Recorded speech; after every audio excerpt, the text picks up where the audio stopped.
Hola, bienvenidas y bienvenidos todos a esta cápsula ofrecida por el Servicio de Psicología Aplicada de la Facultad de Psicología de la UNED, en donde intentaremos entrenarnos para que el miedo no nos paralice.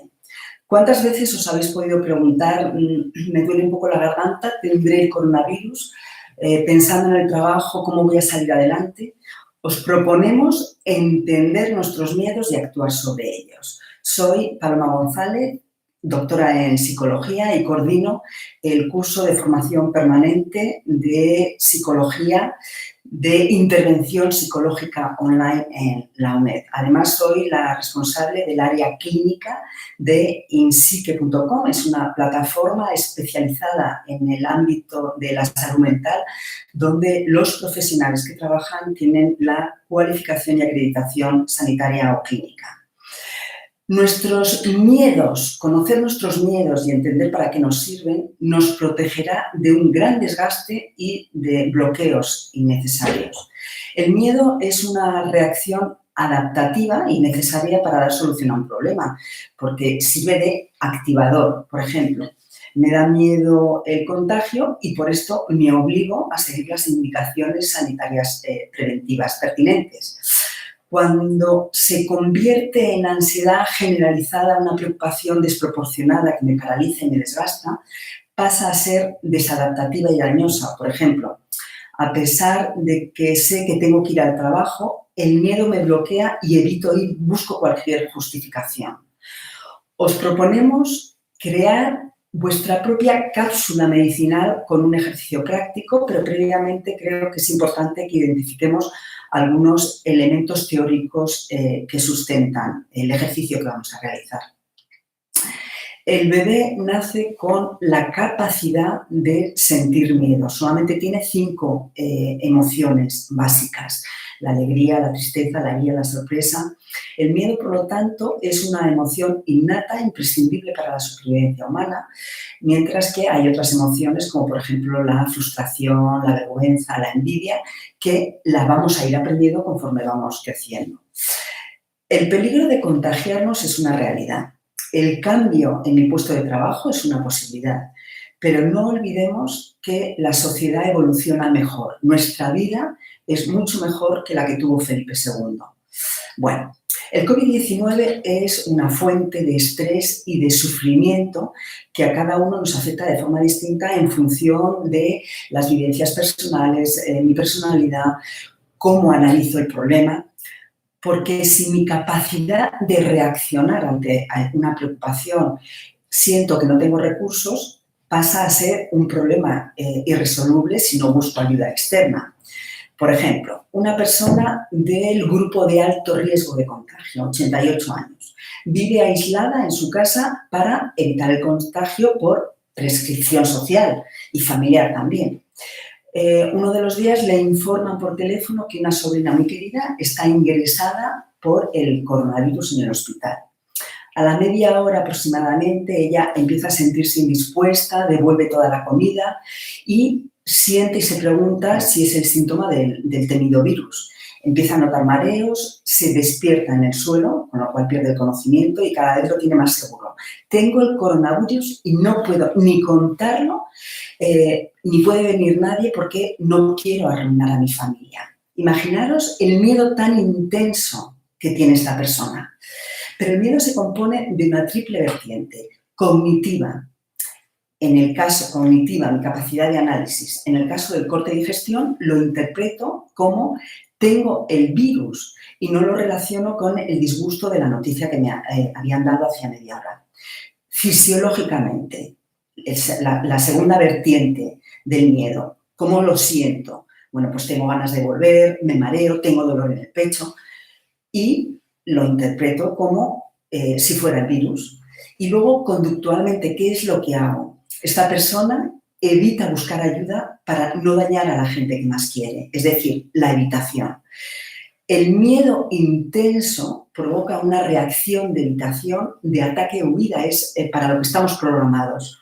Y cuando se ejecutan una de estas 3 acciones, mi capacidad de pensar y de análisis se encuentra prácticamente bloqueada. En este caso, la emoción de miedo que hemos visto en esta persona de 88 años provoca la evitación sin hacer un análisis riguroso y certero de la situación. Cada uno de nosotros podemos atender con exclusividad a una de estas tres facetas: cognitiva, analítica, fisiológica corporal o conductual y de acción. Lo saludable y lo correcto es que ambas estén, por supuesto, coordinadas. El miedo en sí es una emoción que me debe llevar a la acción. Si me bloquea, estoy impidiendo analizar la situación de forma objetiva. Aunque sea muy duro, la acción, el yo sentir que puedo actuar sobre una situación muy difícil, me da fuerza y me da la capacidad de luchar contra el problema. La actual situación de confinamiento y de temor al contagio puede favorecer la aparición de miedos que no se resuelven.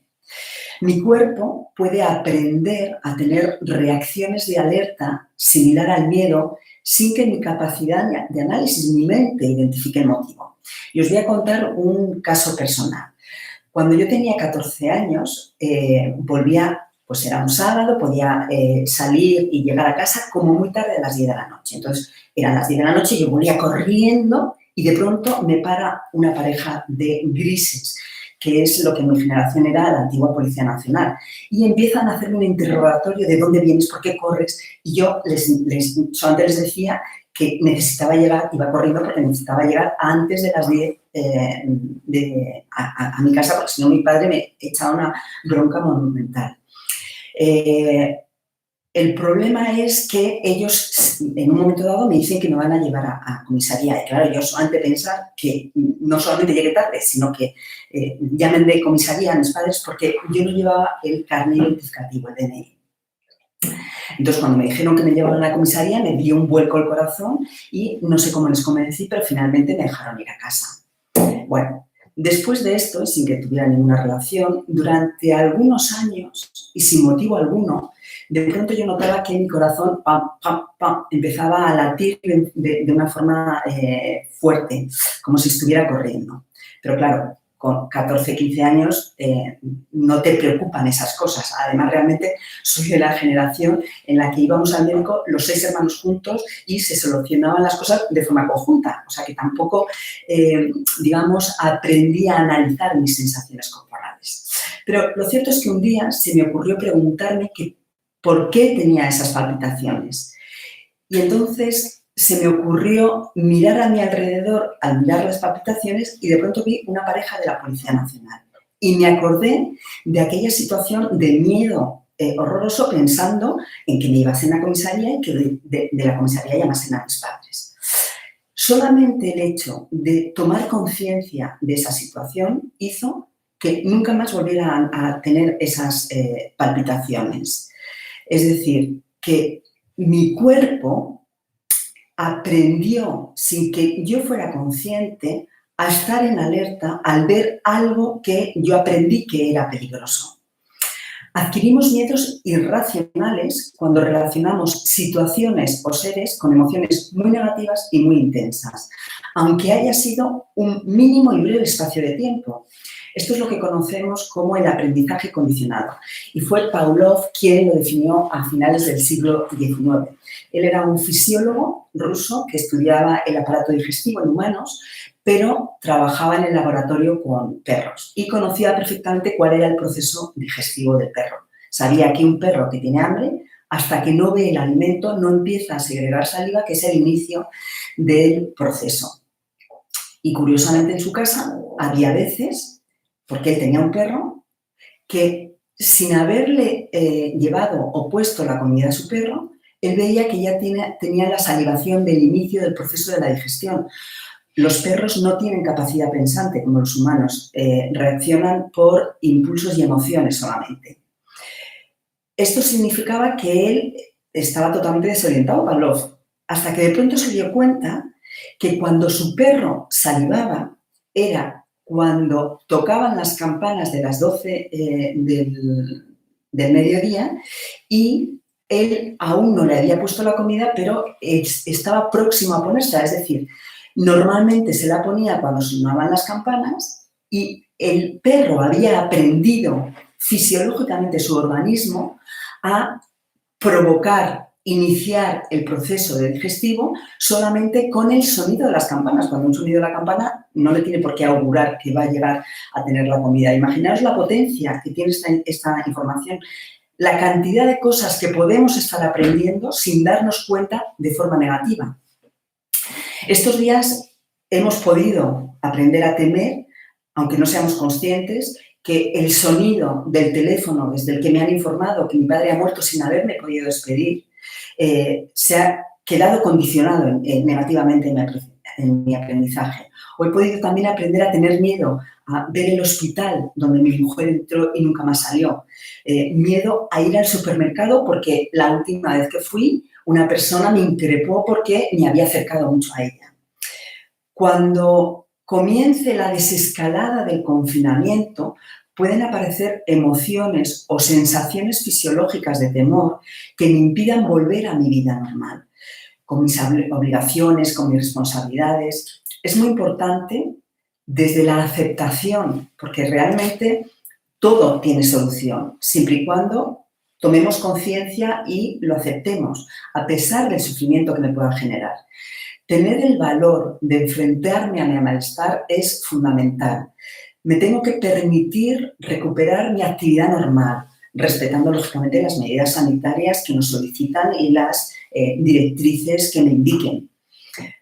La medicación es un aspecto importante, porque la medicación normalmente suele ser la solución ideal para un problema de ansiedad, pero es un recurso que me ayuda a pasar un mal trago, pero no me ayuda a darme habilidades para solucionar mis miedos y puedo además generar una dependencia que será lógicamente contraproducente.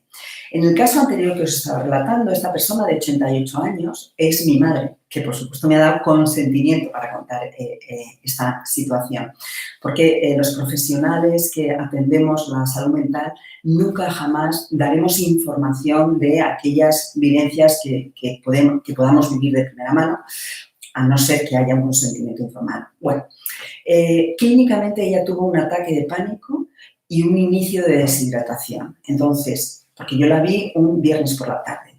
Entonces, ella, para dormir, le di un ansiolítico y durmió esa primera noche muy bien.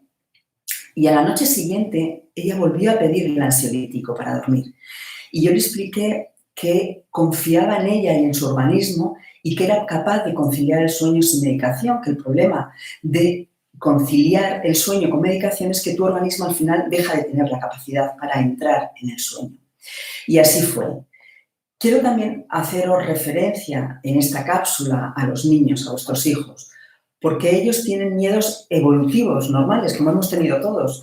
Separarse de sus padres, la oscuridad y el cariño y la determinación de los seres de apego les ayuda y nos ayuda a nosotros a ir superándolos.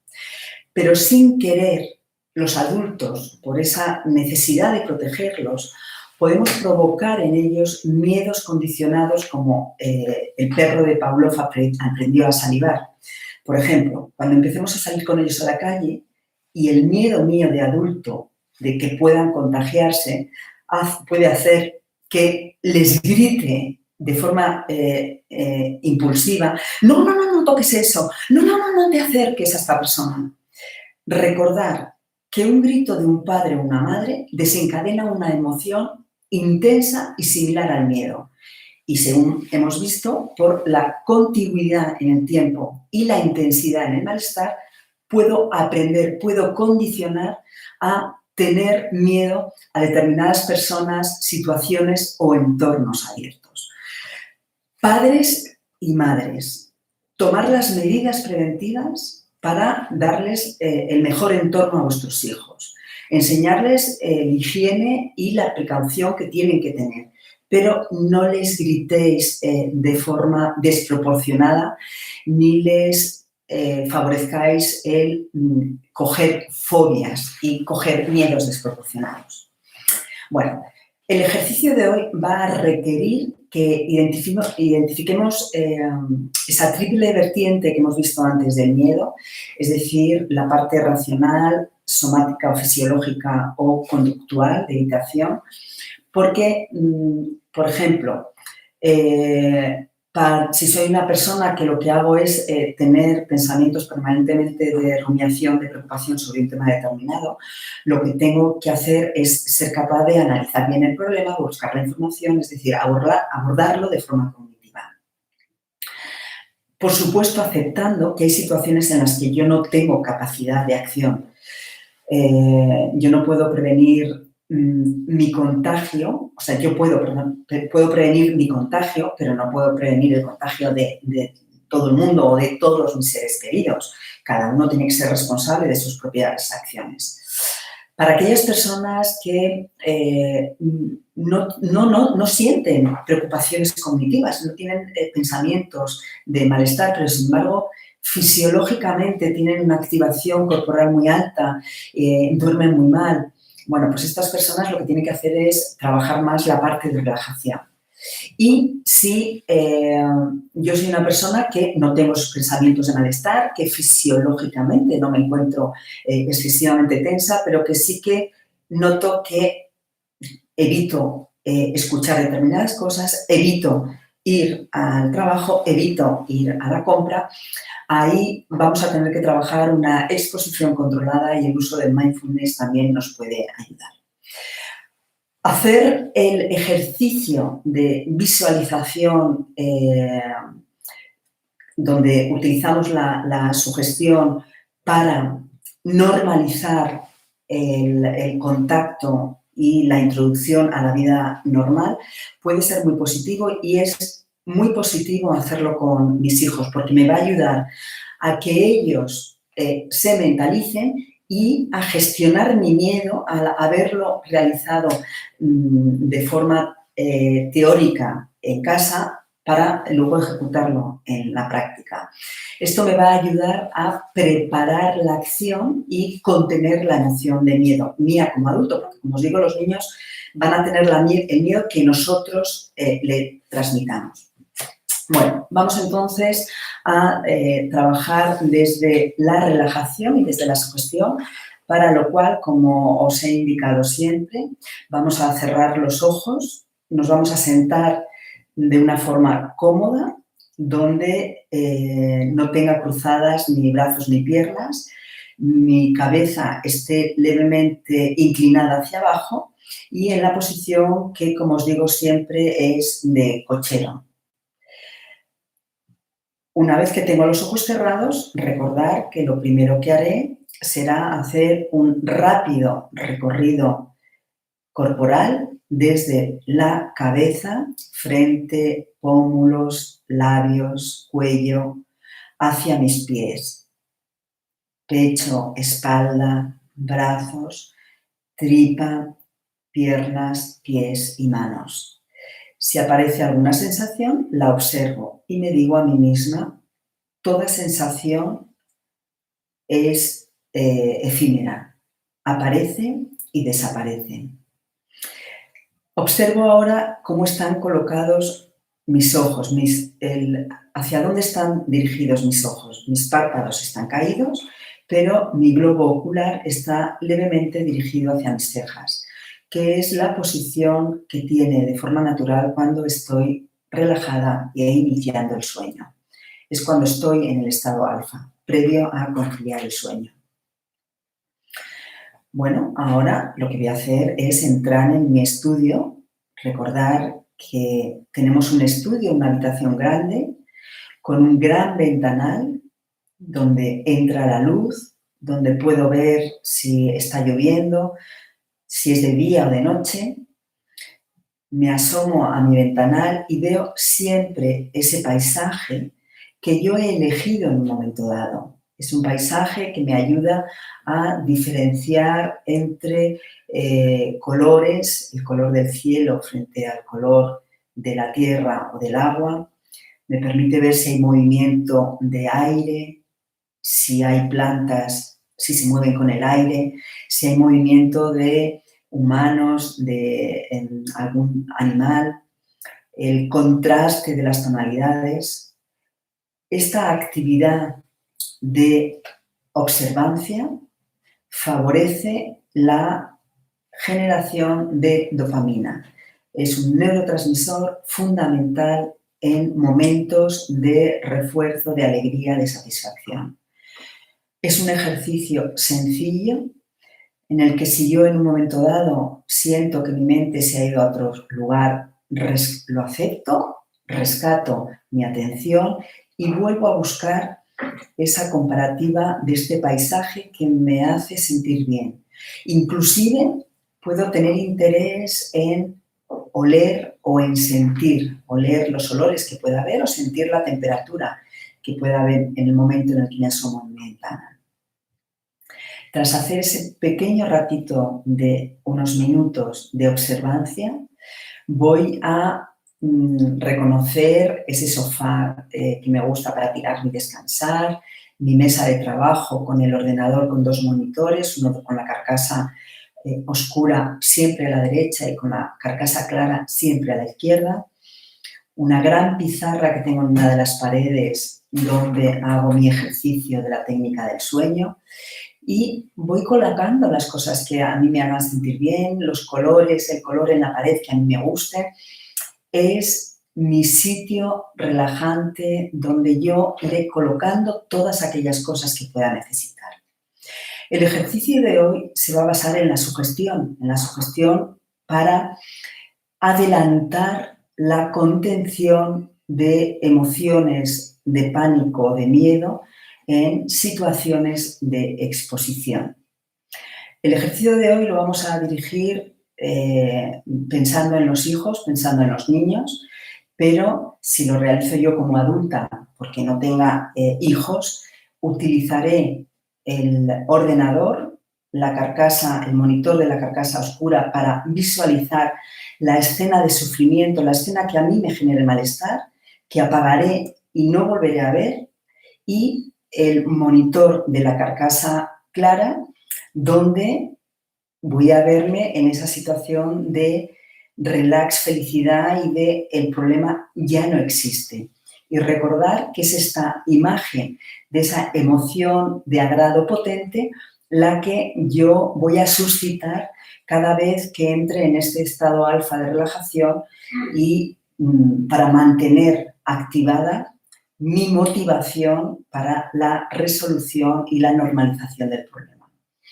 Pero como os digo, hoy vamos a dirigir la actividad pensando que estamos con nuestros hijos y lo ideal es que sea justo antes de que se queden dormidos, con lo cual pues vamos a enseñarles a relajarnos, a visualizar esa habitación súper chula donde voy a tener todo lo que necesite y como me voy a quedar dormida, voy a ir al ordenador, al monitor de la carcasa oscura, lo voy a encender y voy a verme aburrida en casa con mis hermanos, estoy harta de quedarme aquí en casa y apago ese monitor.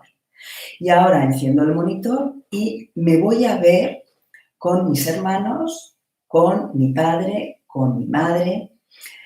Me voy a ver en la calle, en el parque, en ese sitio donde habitualmente voy a jugar y me voy a molestar en verbalizar con mi hijo todo aquello que estoy viendo.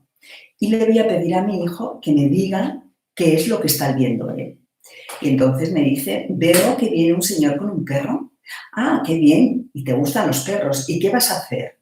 Y acariciar al perro. No, ahora vamos a decirle hola a lo lejos. No vamos a acercarnos al perro ni vamos a acercarnos al dueño del perro. Y así progresivamente vamos a ir elicitando las escenas que puedan ser y que son habituales, donde yo quiera transmitirle a mi hijo la precaución de no proximidad con personas desconocidas, no coger cosas del suelo ni manipular cosas del suelo, sino dirigir el juego, pues Si tengo bicicleta y patinete, porque hagamos un recorrido ya establecido, porque vayamos con una pelota dando golpes a la pelota con los pies o inclusive lanzándonos la pelota con las manos. Y cuando hayamos terminado de identificar, bueno, los niños, como sabéis, tienen mucha más imaginación que nosotros y nos van a relatar secuencias y situaciones en las que nosotros, en ese estado de relajación alfa, iremos guiándoles para que sepan qué conducta preventiva vamos a tener que tener. Como os he dicho, este ejercicio lo haremos, lo mejor es hacerlo cuando se vayan a quedar dormidos, con lo cual terminaremos el ejercicio diciéndoles: ahora me voy a quedar dormida con un sueño relajante y tranquilo hasta despertarme mañana descansada, contenta y feliz. Y daré un beso a mi hija, a mi hijo y daré por terminado el ejercicio. Esperamos que esta cápsula que hemos tenido os ayude a recordar que mis pensamientos, mi activación fisiológica y lo que haga deben estar alineados y tengo que ser consciente de ellos. No dejes que las duras situaciones vividas o lo que nos queda por vivir hagan que mantengamos miedos desproporcionados ni favorezcas que se implanten en tus hijos. Somos personas únicas y, como nos recuerda Ortega y Gasset, soy yo y mi circunstancia. Frase que el profesor Elio Carpintero actualiza en su libro de Ortega y Gasset, Psicólogo. Por eso, si percibís mucha dificultad en gestionar vuestros miedos, el trabajo con un psicólogo o psicóloga especializada en el ámbito sanitario y clínico puede mitigar vuestro malestar. Que la fuerza os acompañe.